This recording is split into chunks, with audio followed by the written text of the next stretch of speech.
Welcome to our morning show visit today on WRCO. We kick off the week with a conversation with Tony Kurtz, representing Assembly District 41, and Todd Novak, 51st Assembly District Representative. We have lots to talk about, gentlemen. Good to have you back in the studios today. Good to be here.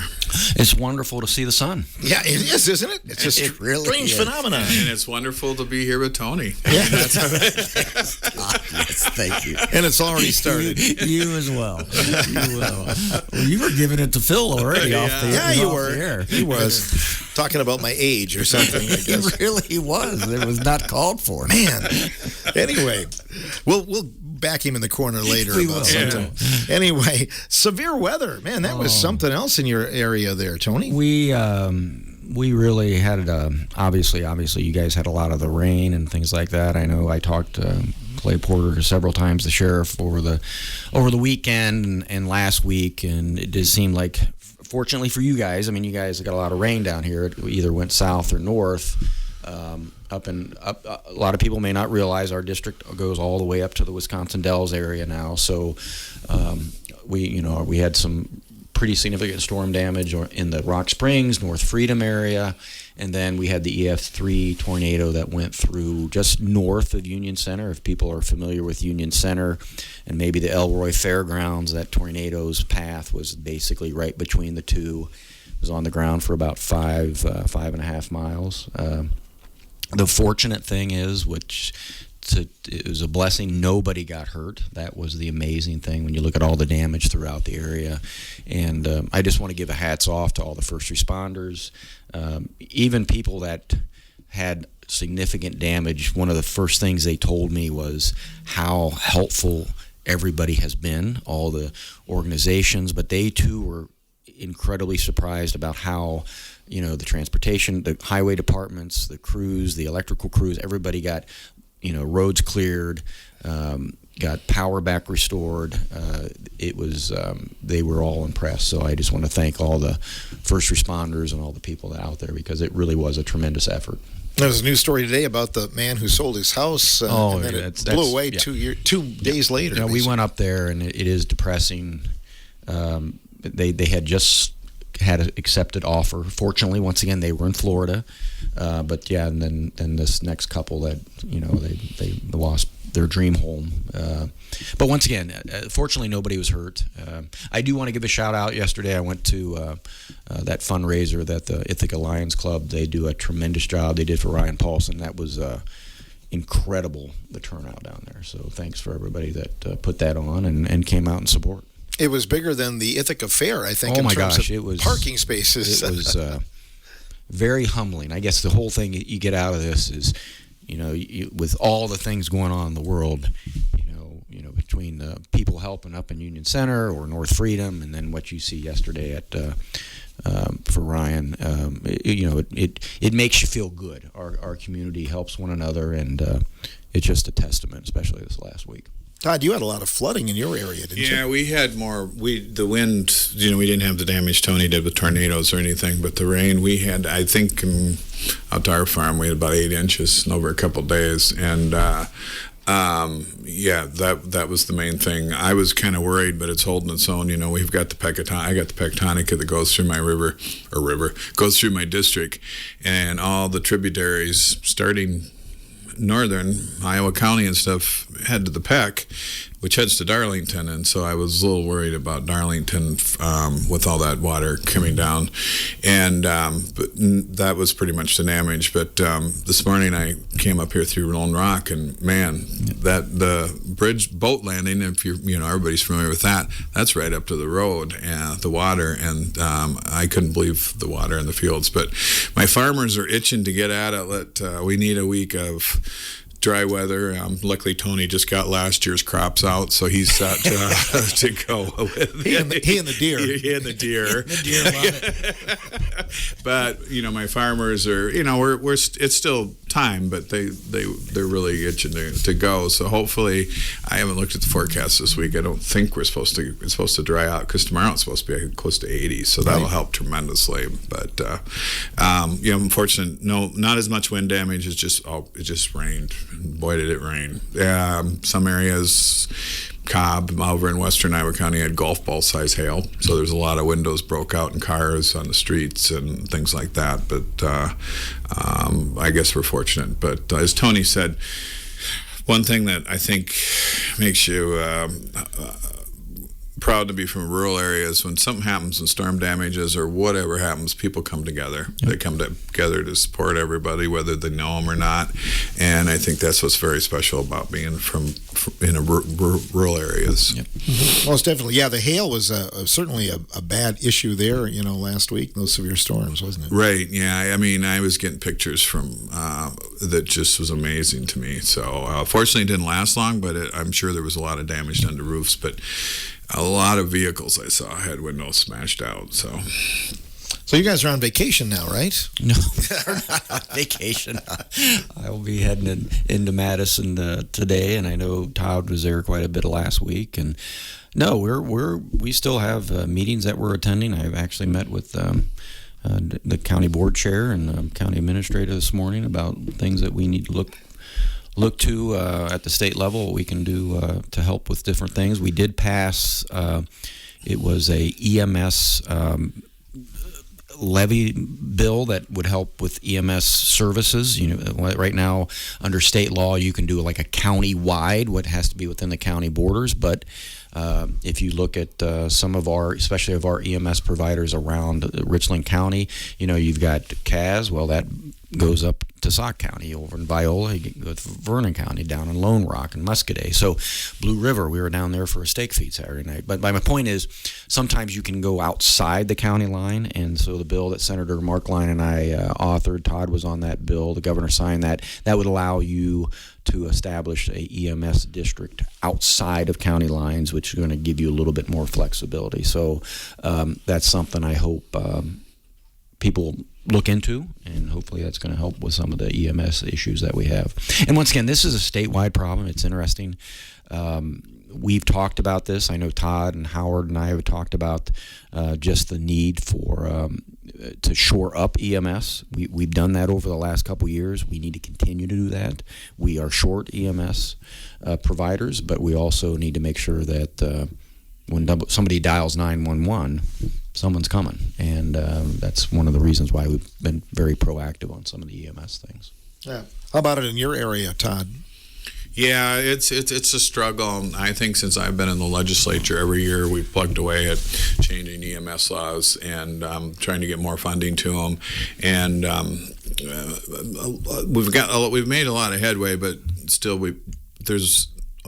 to be an EMT is a lot of work, and that's a big issue. Is you have younger families and older people that were on the crews want to get off, and there's nobody to replace them and stuff. So I think the thing is that I look at is when we start digging into EMS issues, and Howard and Tony kind of take the lead on those, is how can we make it easier for areas that are struggling to join or do whatever. I mean, and it's all over. It's not just it's not just small areas. It's even bigger areas. When I had left my term as mayor of Dodgeville, we were transitioning to a full-time department simply because the volunteers were hard to get anymore. And but in the very rural, small population areas, it concerns me.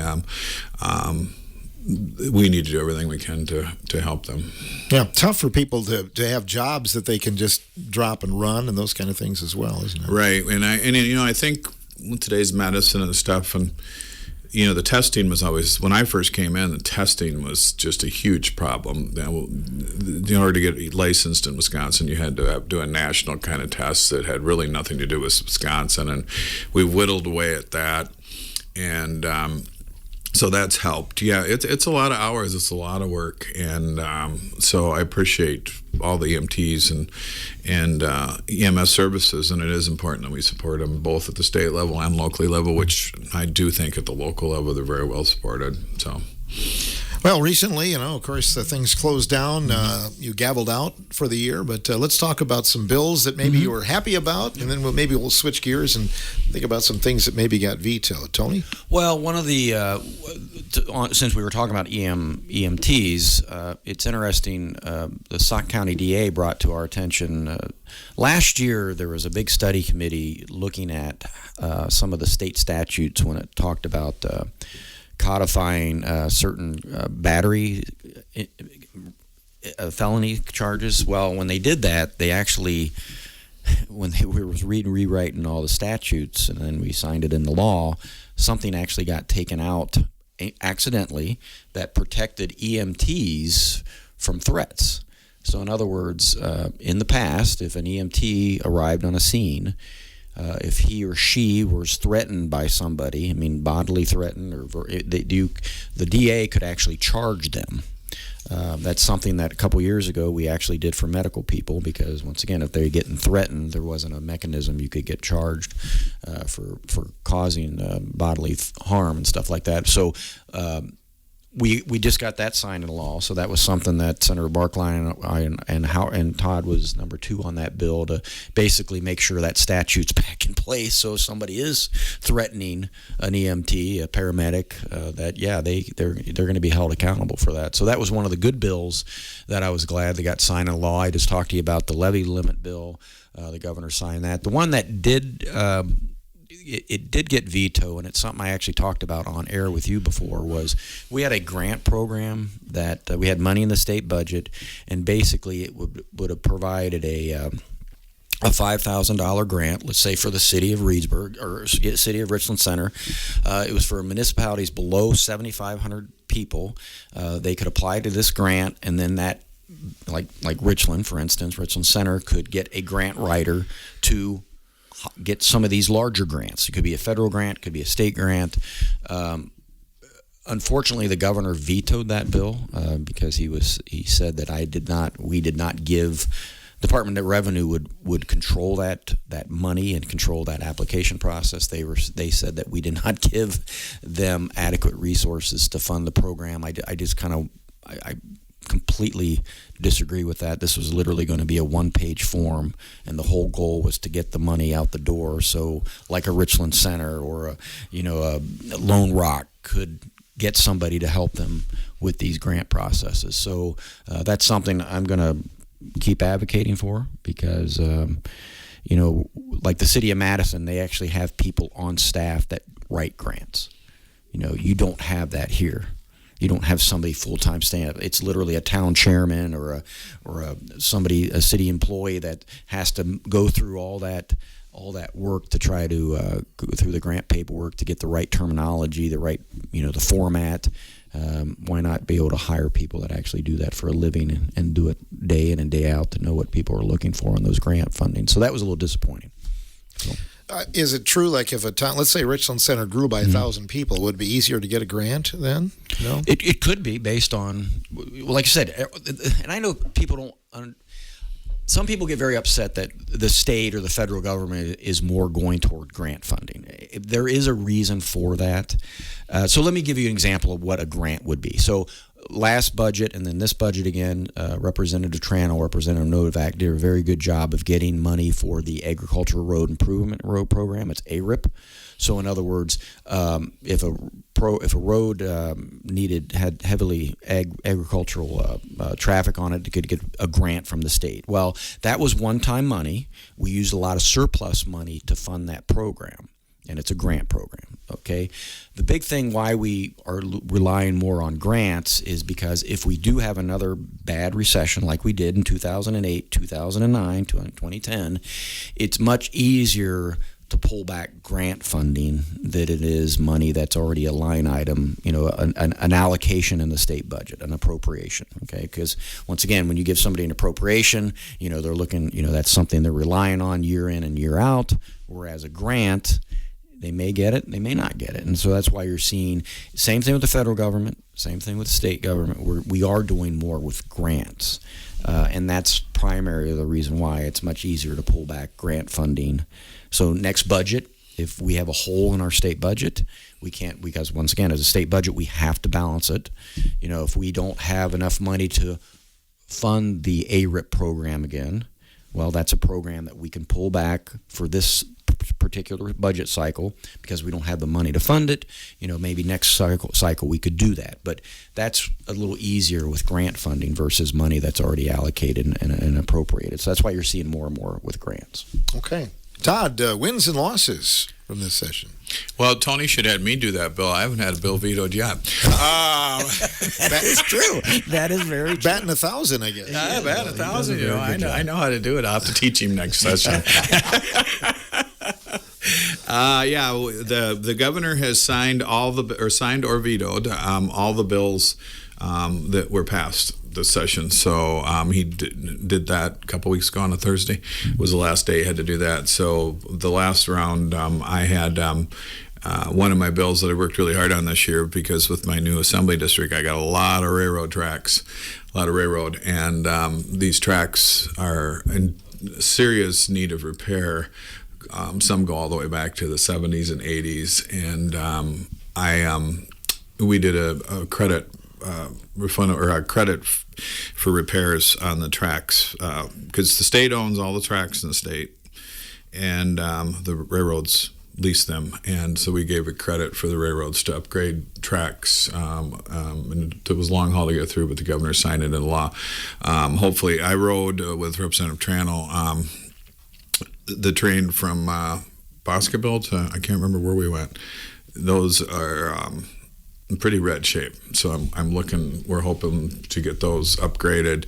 There's millions of bushels of grain that travel on those tracks yearly, and it's really important. There's some areas it was kind of scary. You can only go 5 miles an hour, so that was really important to help the communities and along the way. And then another bill I did was kind of a localized one for the Memorial Veterans Highway in Mount Horeb, which is on the other side of my district, for signage and stuff like that, which I enjoy doing bills like that. So, no, I had a pretty good year. I think I got about a dozen bills signed over the year or more. And so, yeah, it was pretty good. This morning there was a story about Amtrak maybe expanding. Have you read much into that? No, it's I know they want to get a daily or twice a day from Madison to Milwaukee. I'm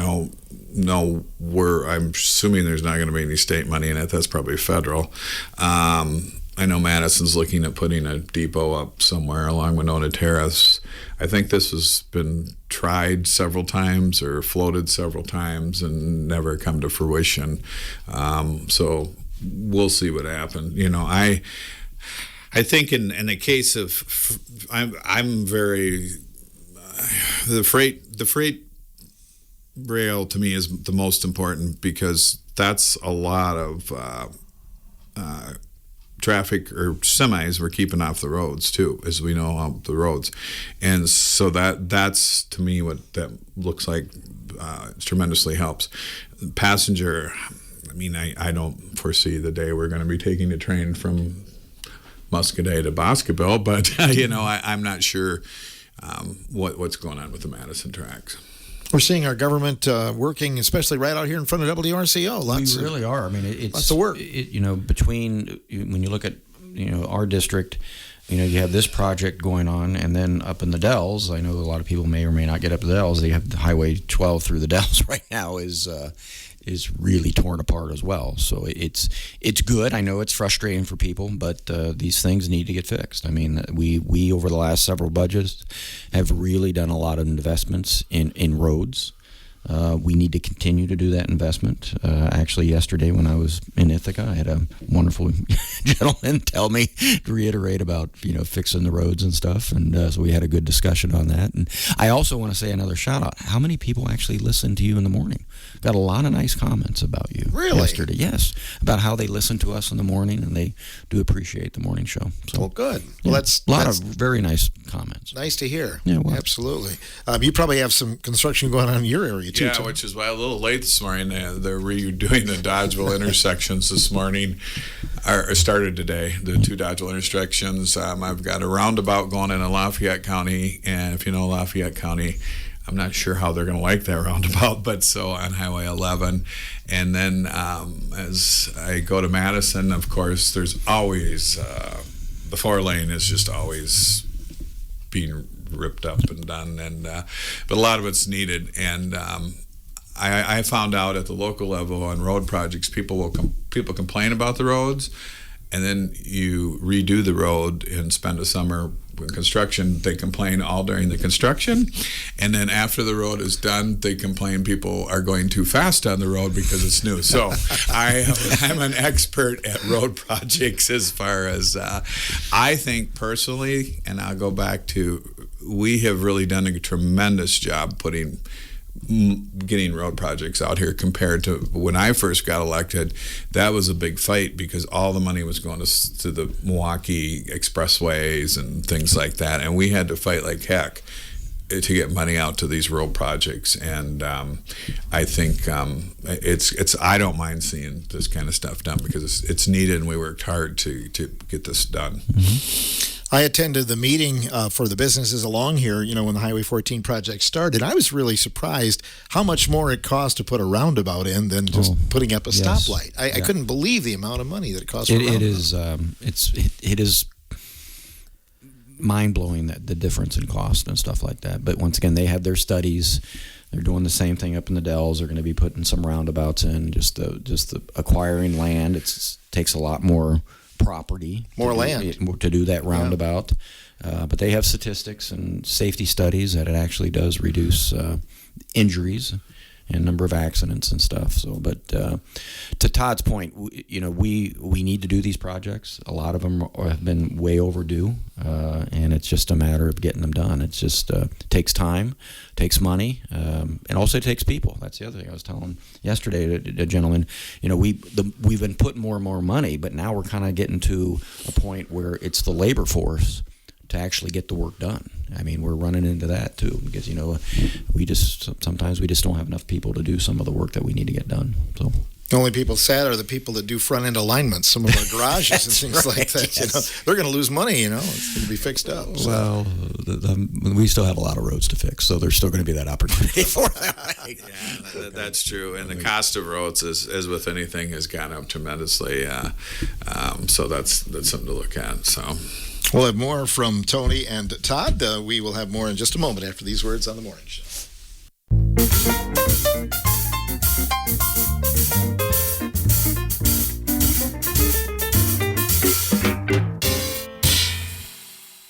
Tony Kurtz and Todd Novak, our guests here on the morning show today for a Monday from WRCO Radio. So we talked about it. Let's kind of talk about what's going on now. You did gavel in, but you're still technically in, right?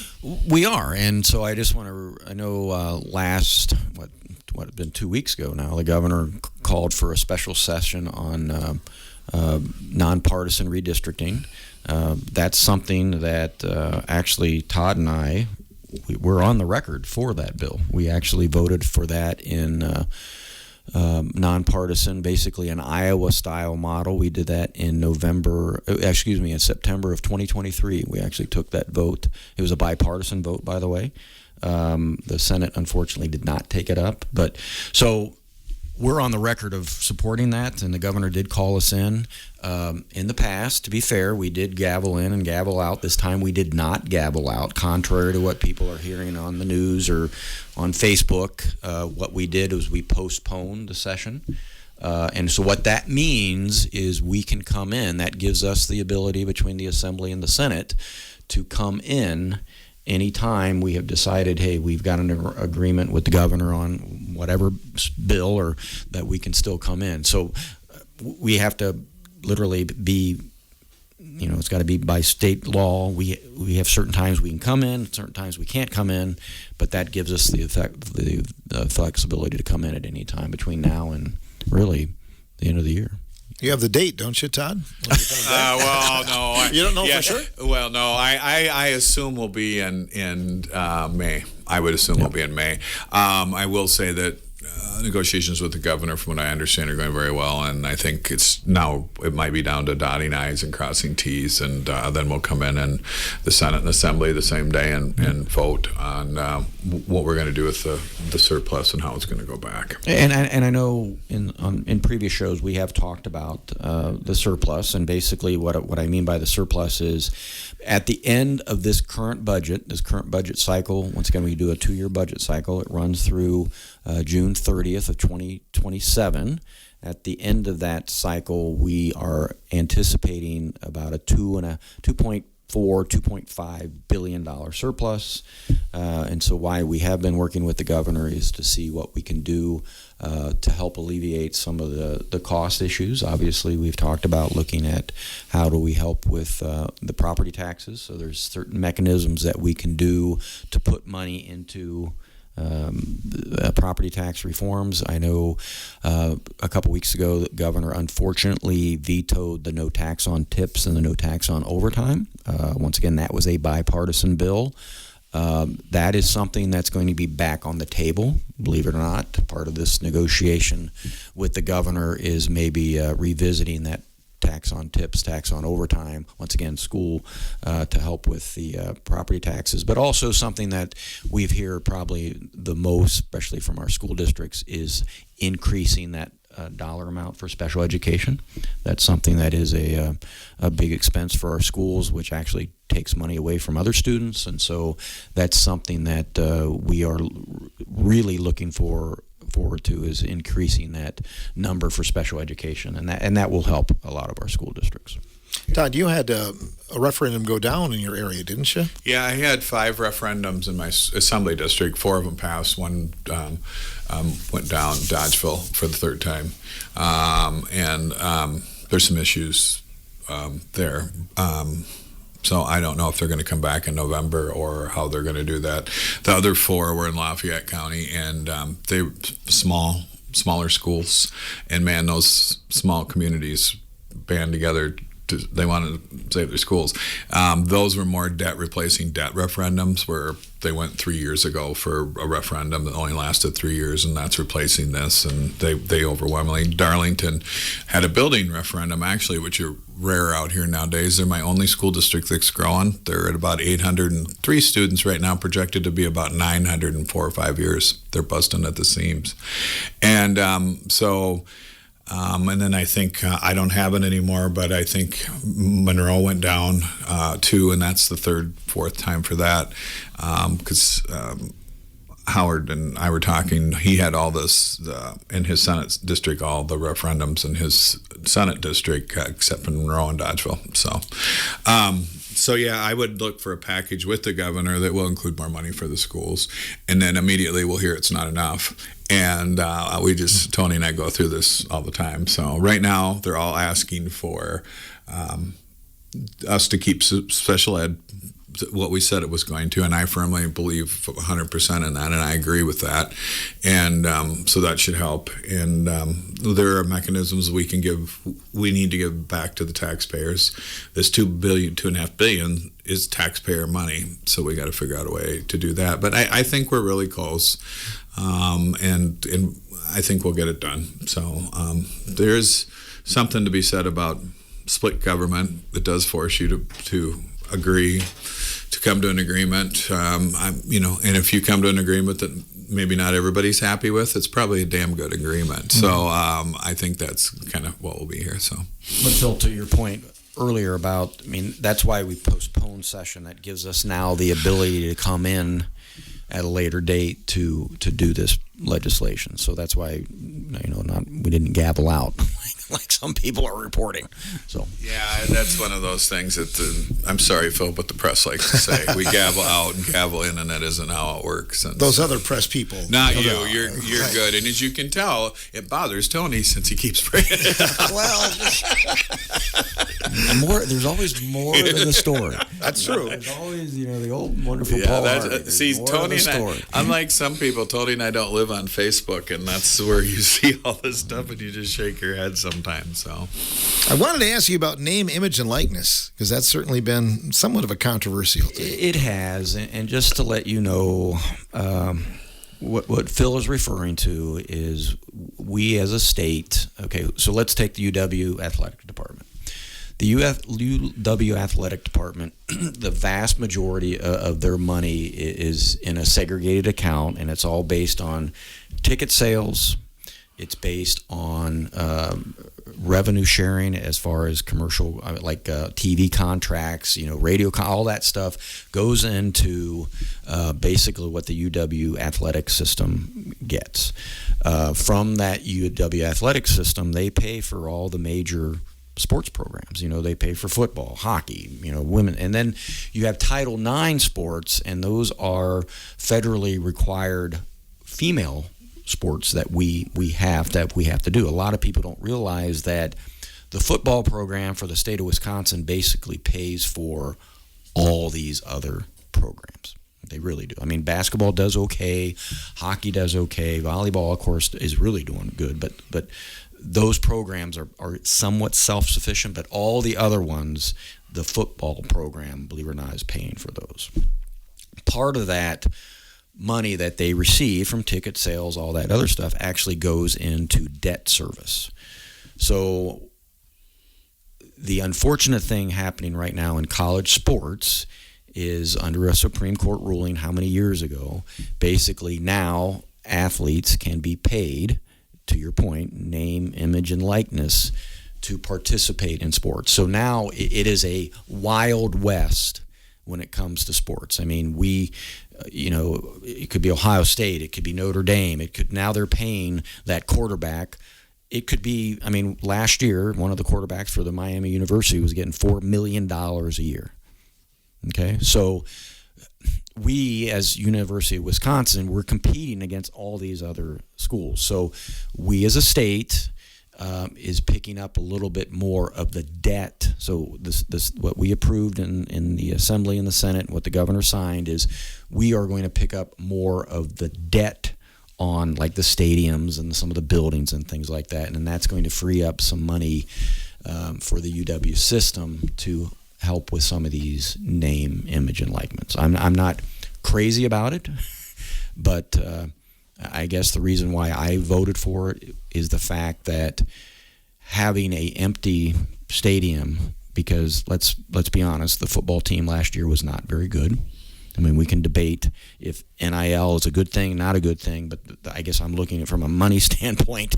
It is not good to have an empty stadium, because if they're not selling tickets, they're not getting TV contracts to help pay for things, we in the end are still going to pay for it as a state, because once again, I told you about the Title IX. There's certain programs, certain sports that we as a state have to offer. And so to me, this was it was worth to give it a try to see if it's going to work. But I know some people, to your point, people are not happy about it. Like I said, I was not happy about it either. But it's something that we're going to look at very closely to see if it is going to work. And if it doesn't, we'll change it. How long is this for then? It's for until we pull it back. Until you pull it back. Pull it back. But if it's, like I said, if it doesn't, if we don't see some type of payback, on our investment, I'll put it that way, in about 4 to 5 years, that's when you're going to see people saying, okay, this isn't working. Now, one thing people have to understand, I know we did a deal last budget on the Brewers. We've done deals for the Bucks, things like that. When we bring in athletes from out of state, so in other words, when the Brewers are playing, let's say, the Cincinnati Reds, and the Cincinnati Reds players come to Milwaukee, believe it or not, we as a state, those players from Cincinnati pay state income tax for the day. It's all broken down in their contracts. And so they actually pay state income tax to the state of Wisconsin. And so that Brewers deal, we're actually making money on that. Believe it or not, that's how these NIL stuff. So if you bring, like, an Ohio State, and one of their players is getting $1 million a year, guess what? They too now are going to be subject to state income tax, because it's all broken down on what each game costs, and like I said, it's a wild west on the NIL. I'm not crazy about it. I think it's truly changing the dynamics of college sports, but that's unfortunately the world we're in right now. Mm-hmm. And it's all in relation to a court case too. So it's not something that we just came up with and said, "Oh, let's do this." Yeah. other states are grappling with it too. So it's not just us. I don't think anybody really likes this deal, but we got it.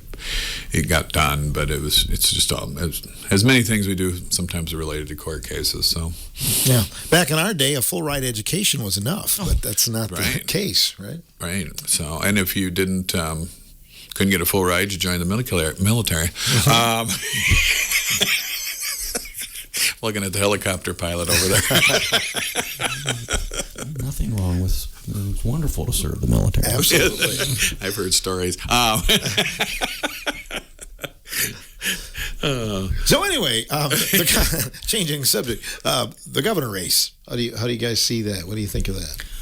That obviously, since you brought that up, Todd and I are running for re-election. That's going to be November of 26, and so the governor's race, obviously on the Republican side, I'm pretty confident. Obviously, unless something drastically goes wrong, obviously Tom Tiffany will be the Republican candidate.